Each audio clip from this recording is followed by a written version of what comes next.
Hello students. Presently हम seventh unit study कर रहे हैं, that is mechanical properties of fluids.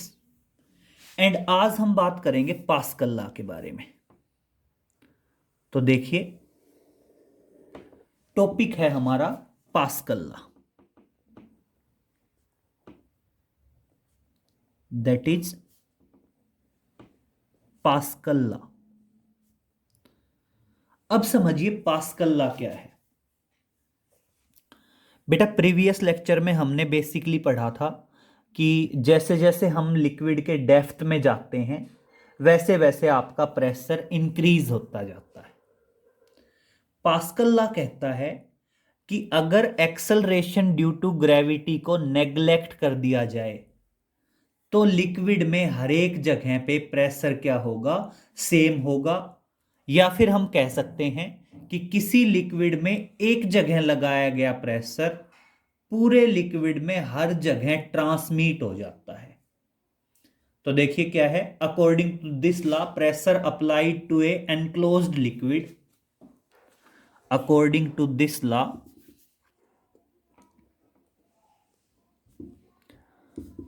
according to this law the pressure applied to an liquid, the pressure applied to an enclosed liquid, pressure applied to an enclosed liquid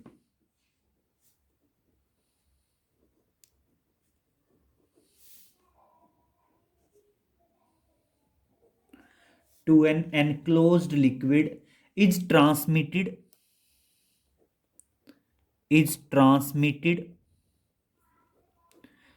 to every point, transmitted to every point of the liquid and on the walls of the container, and on the walls of the container। किसी liquid में एक जगह पे लगाया गया pressure उस liquid में हर जगह ट्रांसमिट हो जाता है, and also on the walls of the container. या फिर कह सकते हैं according to this law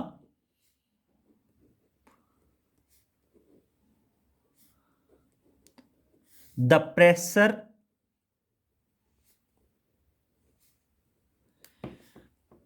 at every point inside the liquid will be same, inside the liquid will be same if we neglect the acceleration due to gravity, if we neglect the acceleration due to gravity। Means क्या है समझिए, हमने अभी पिछले lecture में बताया था कि हम किसी लिक्विड में जितना ज्यादा डेप्थ में आते हैं उतना ही प्रेशर इंक्रीज होता जाता है। पॉइंट ए पे प्रेशर सबसे कम होगा, बी पे और ज्यादा होगा, सी पे और ज्यादा होगा। पॉइंट ए का प्रेशर सबसे कम, उससे ज्यादा बी का प्रेशर, उससे ज्यादा सी का प्रेशर। जितना ज्यादा डेप्थ में आते जाएंगे उतना ही प्रेशर क्या होता जाएगा, इंक्रीज होता जाएगा। किसके अकॉर्डिंग इंक्रीज होता जाएगा, with the variation H rho जी। अब पास्कल लॉ कहता है अगर जी की वैल्यू को नेग्लेक्ट कर दिया जाए, अगर जी की वैल्यू को नेग्लेक्ट कर दिया जाए तो हर एक पॉइंट पे प्रेशर क्या होगा, सेम होगा। क्लियर। तो अब देखिए हम इसको कैसे रिप्रेजेंट कर सकते हैं वो समझिए।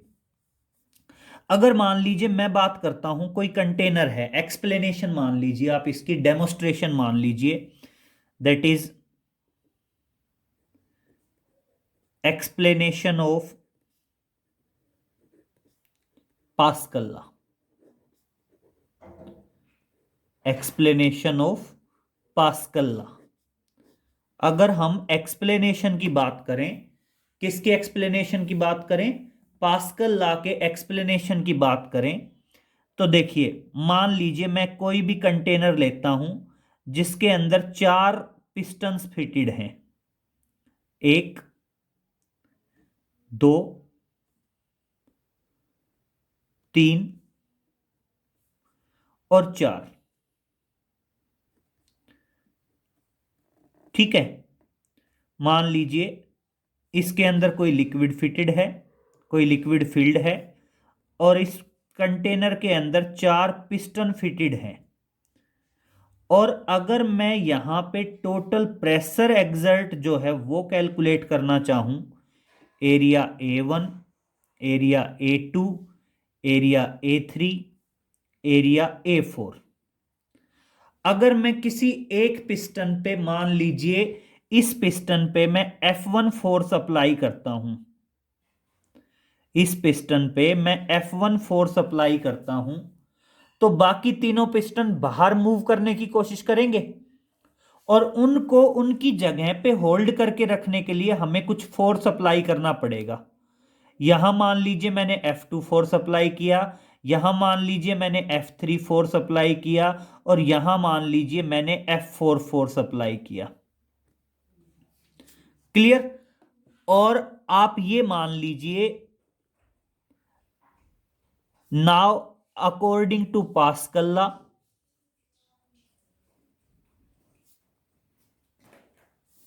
हम कहते हैं pressure will be same. According to Pascal law हम क्या कहते हैं,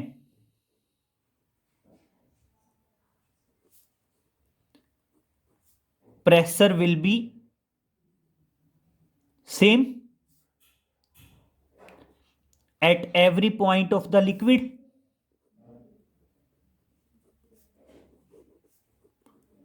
at every point of the liquid। अब इस चीज को हम प्रूव कैसे करेंगे? देखिए, इसको प्रूव करने के लिए क्या होगा, आप कंडीशन ये मानना, कंडीशन क्या अज्यूम करेंगे, प्रैक्टिकली मान लीजिए मैंने पहले पिस्टन पे अगर F1 फोर्स लगाया, तो मैंने बाकी के तीनों पिस्टन्स को उनकी जगह पे होल्ड करने के लिए कुछ ना कुछ फोर्स लगाना पड़ेगा। And the condition of force क्या होगी,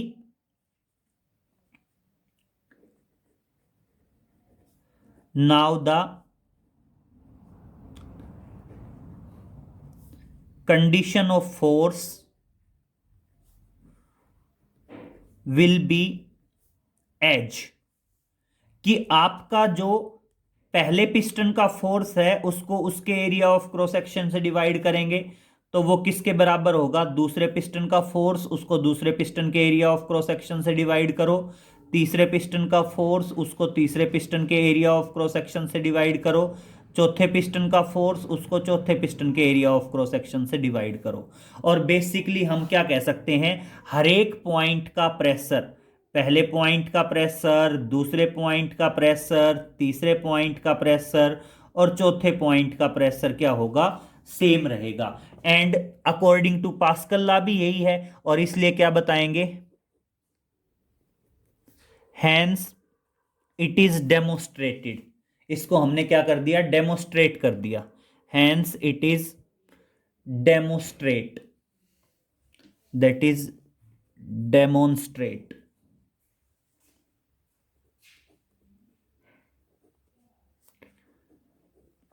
क्लियर? अब अगर मैं बात करूं एप्लीकेशंस ऑफ पास्कल लॉ,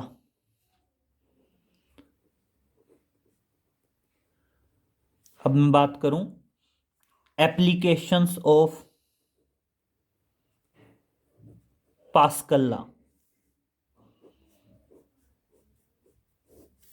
तो पास्कल लॉ की दो एप्लीकेशंस होती हैं, एक होती है हाइड्रोलिक लिफ्ट और एक होती है hydraulic brake.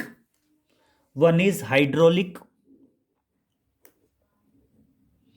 One is hydraulic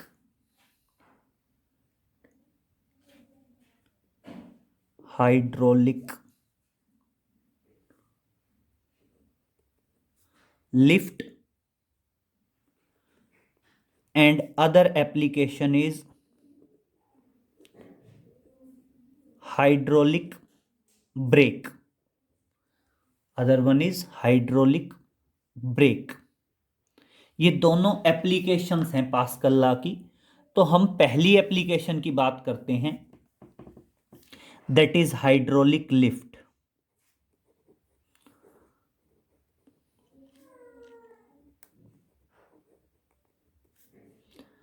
अब देखिए हाइड्रोलिक लिफ्ट में क्या होगा। हाइड्रोलिक लिफ्ट में हम कोई भी दो पिस्टन मान लीजिए, एक piston come area of cross section का और दूसरा piston larger area of cross section का, और हमने दोनों पिस्टन्स को कनेक्ट कर रखा है। एक पिस्टन ये है जिसका area of cross section small A है, और दूसरा पिस्टन ये है जिसका area of cross section capital A है। क्लियर? इसके अंदर कोई लिक्विड भरा हुआ है और अगर मैं यहां पे फोर्स अप्लाई करूंगा डाउनवर्ड स्मॉल एफ, तो यहां फोर्स अप्लाइड होगा अपवर्ड, और वो किसके बराबर होगा? कैपिटल एफ के बराबर होगा। ये मान लीजिए पिस्टन नंबर फर्स्ट और ये मान लीजिए पिस्टन नंबर सेकंड। तो आप क्या बताओगे? According to Pascal law,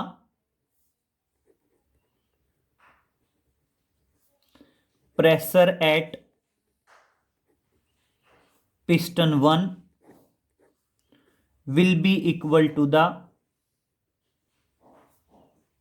pressure at piston 2। जो प्रेशर पिस्टन नंबर 1 पे है वो बराबर होगा किसके? Pressure at piston number 2। तो देखिए प्रेशर किसके बराबर होगा? इसका प्रेशर P1 मान लीजिए और इसका प्रेशर मान लीजिए P2। अब इसका प्रेशर किसके बराबर होगा? स्मॉल एफ बाई स्मॉल ए किसके बराबर होगा? Capital F by capital A के बराबर होगा। और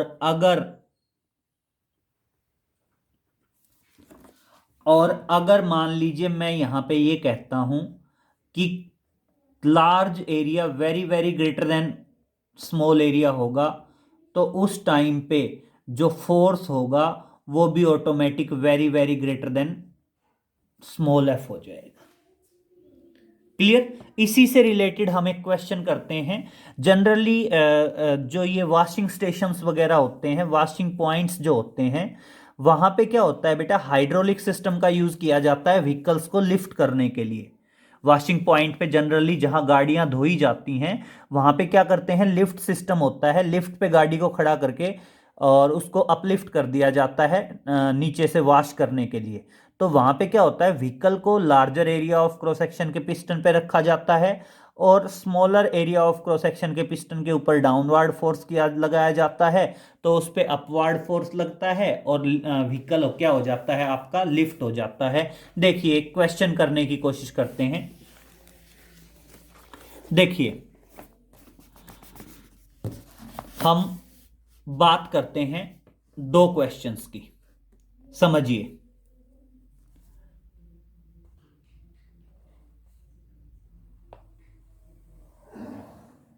देखिए मान लीजिए आपका पहला क्वेश्चन तो आता है, a car of mass 3000 kg, a car of mass 3000 kg is to be lifted by a hydraulic lift, is to be lifted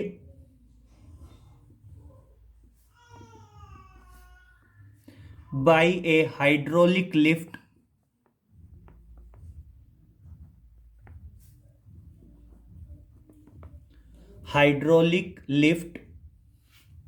with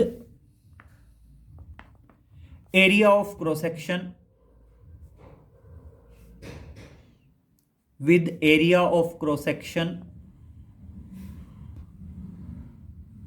50 centimeter square.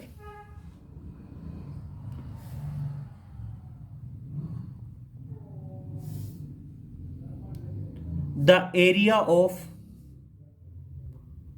cross section of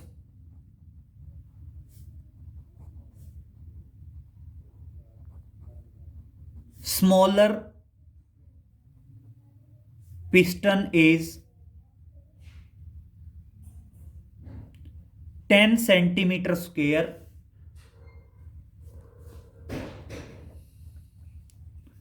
Then calculate the force.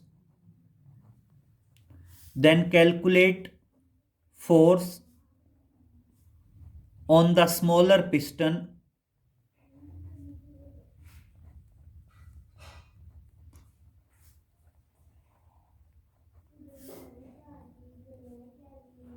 which is applied to lift the car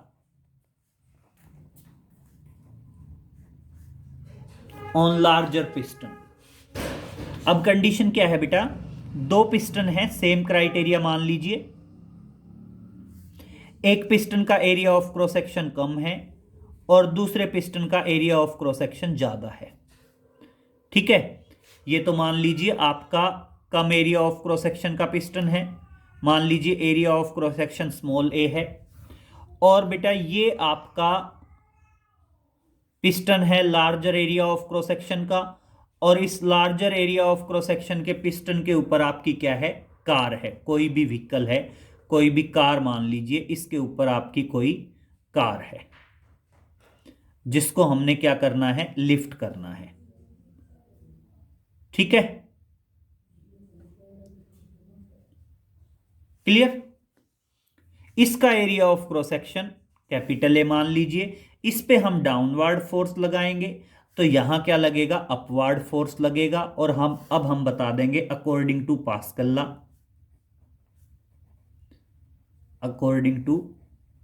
law, small F by A is equal to capital F by A. और अब देखिए, सबसे पहले given जो points हैं वो दे देंगे। सबसे पहले गिवन पॉइंट में क्या है बेटा, फोर्स जो होता है ना वो हमेशा वेट के बराबर होता है, mg। तो m की वैल्यू कितनी है, m की वैल्यू है 3000 kg और g की वैल्यू ले लीजिए 9.8 और कुल मिला के ये आ गया दैट इज 29400 न्यूटन। ये कार का वेट आ गया, या हम इसको कह सकते हैं force on larger area of cross section. उसके बाद larger area of cross section का एरिया ऑफ क्रॉस सेक्शन कितना दे रखा है, 50 सेंटीमीटर स्क्वायर, और मीटर स्क्वायर में बदलेंगे तो कितना आएगा बेटा, 50 into 10⁻⁻⁴ metre square. Smaller area of cross section क्या दे रखा है, 10 सेंटीमीटर स्क्वायर, और मीटर स्क्वायर में बदलेंगे तो 10 into 10⁻⁻⁴ metre square.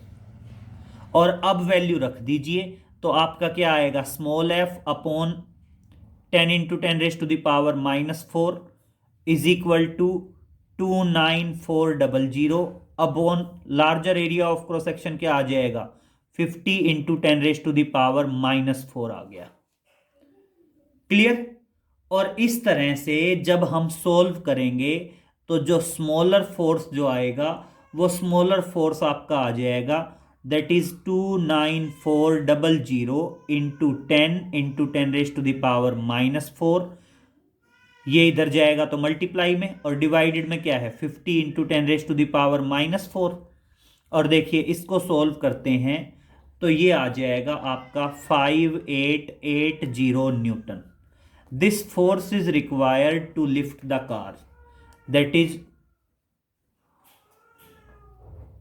force required on smaller piston. Force required on smaller piston. ये क्या है? वो फोर्स है जो हमें रिक्वायर्ड है, और किस पे रिक्वायर्ड है बेटा? स्मॉलर पिस्टन पे रिक्वायर्ड है। क्लियर? इसी से रिलेटेड एक क्वेश्चन और देख लीजिए। मान लीजिए वो कहता है calculate the pressure exerted by the water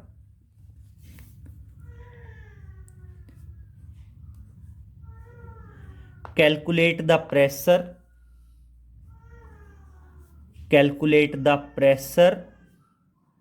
exerted by the water calculate the pressure exerted by the water on a fish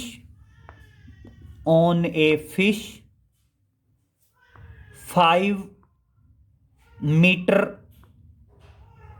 below the surface of the pond of water, below the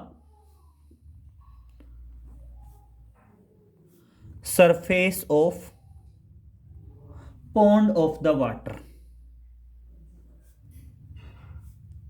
clear? And इसी में आगे कह देता है वो, and also calculate the gauge pressure at that point. मान लीजिए वो कहता है उसी पॉइंट पे आप क्या मेजर कर दीजिए? गेज प्रेशर मेजर कर दीजिए।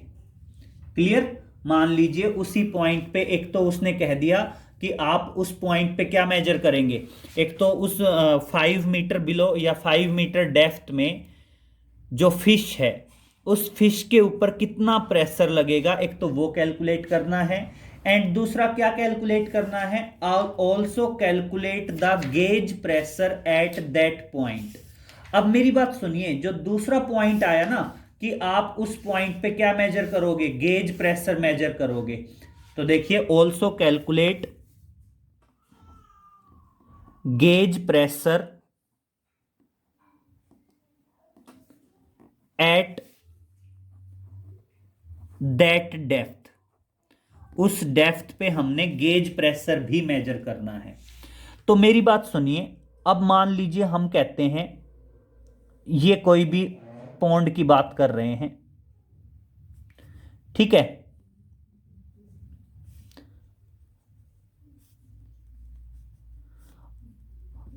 ये पॉन्ड है और पॉन्ड के अंदर ये फिश है।